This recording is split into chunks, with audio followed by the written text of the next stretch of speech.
25 and 26. Verse 26, and it says, "For as often as you eat this whole wheat leavened lechem," almost gives you the sense that as often as you want to. I don't know if you covered that. Yeah. We did. Yeah, he did. As often I must have meaning, stepped outside then. as often meaning that your life has to be instructed by Torah. Exactly. As often, well, how do we get the often? As often as Torah allows you or commands you. In other words, when Yahweh says in Galatians, Bruno, walk in the Ruach. Right? Because I know that's how Okay. the Christians Yeah, use that. well, we addressed that. Yeah. Correct, correct. Okay, well, Yahweh says in Galatians, walk in the Ruach, right? Bruno, walk in the Ruach. Okay. So the Christian says, oh, I know how to do that. Kashiki, kashiki, kashiki, dashiki, Africa, dashiki, arrive, Africa. All right? Now, do I believe in talking in tongues? Yeah, as a prayer language, publicly with interpretation. But they abused that gift. We talked about that last week. Oh my God. So in order to know how to walk in the Ruach, I've got to go back to the instruction manual, which is Torah. Torah will tell me, love your enemy, bless those who curse you, overcome evil with good. If you have a slave, set him free. He's not yours. Set him free in the 7th year.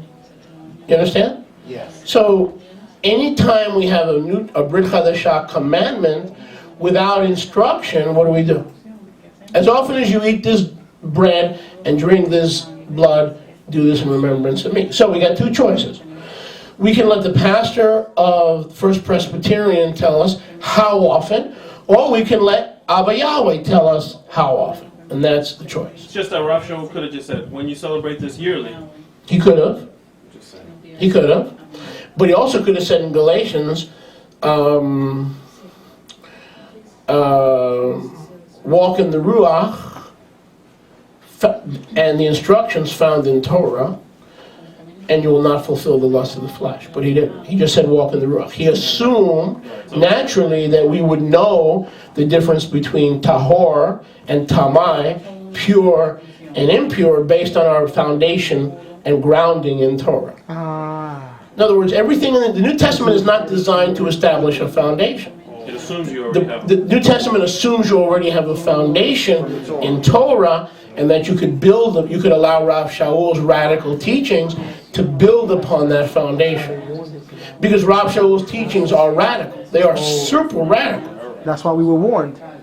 Exactly. And Kepha warns you in 2 Peter 3:16. He says, as our beloved brother Paul has been taught, and some of the things in his epistles, which are very difficult to understand, the unlearned wrestle with his scriptures as they do with the other scriptures, showing themselves to be unstable and unlearned. So those who think Rav Shaul taught against the Torah are wrestling with his scriptures as with the other scriptures, and are showing themselves to be unstable and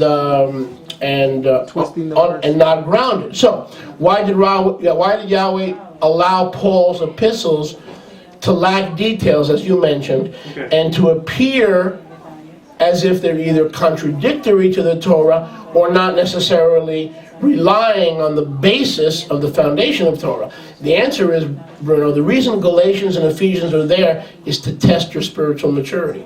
Because a lot of Messianic Jews read Paul's writings and they think that it contradicts the Torah, and they say, well, it's not inspired. So, in other words, the best thing to do with Rav Shaul's epistles are to accept it as scripture, so that we show Yahweh we are stable and mature, and we don't wrestle with it to our own destruction. Amen. Okay, so never forget, Paul's writings are not there to teach you Torah. Paul's writings are there to test your foundation in Torah and how mature you are in the faith. Baruch Hashem Yahweh. We love you. Reminder. Sure. Oh, I'm sorry.